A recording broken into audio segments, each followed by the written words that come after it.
2022 is almost fully behind us, and I'm sure a lot of people are wondering how they can make 2023 a more productive investment year for themselves. Hi, I'm Samyuktha, and I'm in conversation with my colleague Rashmika, where we're going to be talking about this. So, when it comes to an investment journey, right, there are going to be ups and downs, and I think in each calendar year investors face that. So the ups obviously leave us on a high note, and I think that's a nice experience for an investor. But when it comes to a down or something, it can be a little bit more tricky for an investor to navigate. So what do you think was some of the trickier situations this year that an investor had to face, and how were you able to help them navigate those points? Yeah, so I think one thing that we do proactively at ithought for our clients is that we try to keep them well informed about the investment horizon whenever there is a new idea in the portfolio that gets built. So we kind of tell them as to like what they can expect, how long we're going to take time to build these positions in.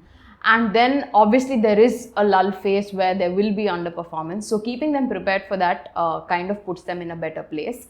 But also definitely having continuous conversations with them and assuring them our conviction about these ideas and why these are still good investment ideas on the portfolio. So these are a few things that kind of help us navigate those difficult conversations in a much better manner. Also, for example, we started building position in the public sector space for our clients in 2018, and until now, like, it has been a pain point in the portfolio. But now investors are trying to understand as to why that time has paid off for them.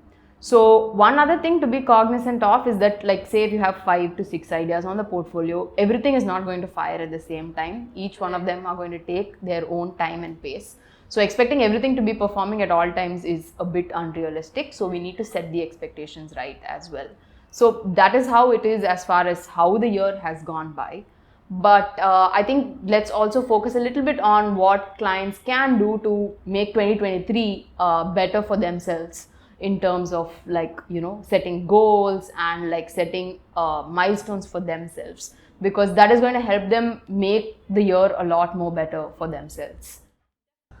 Definitely. So I think as someone who's worked as a financial planner as well, I've noticed that whenever people have a particular target or a goal that they're working towards, then their wealth creation journey is so much easier, right? Because you always come back to the big picture vision of what you want to achieve. So having a target, whether it's in terms of mapping your investment to a specific goal, or to, you know, a number saying that, okay, this is my wealth today and this is how much I want to grow it in the next few years, that is definitely really helpful, because then when you're doing a review process with an investor as well, you can see where the gaps are, whether it's from a performance side and will that get covered, or if it's from a contribution side where there needs to be a little bit more effort on both parties to get that ball rolling.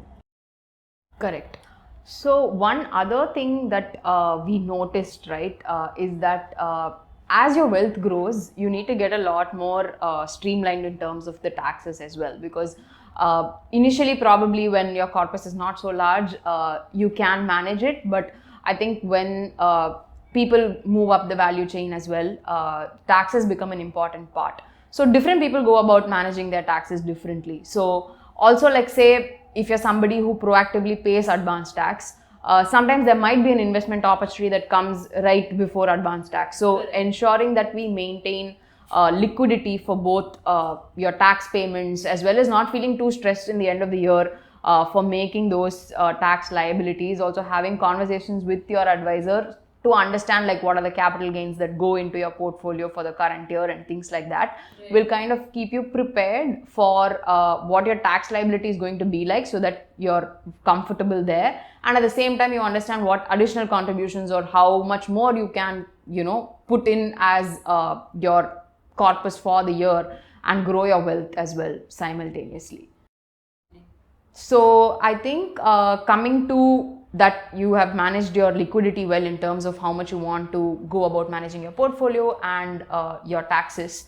I think another important aspect that everybody needs to look at is from an asset allocation standpoint, because you don't want all your eggs in one basket. And obviously, this is going to change from an investor to investor based on where they are, what their priorities are.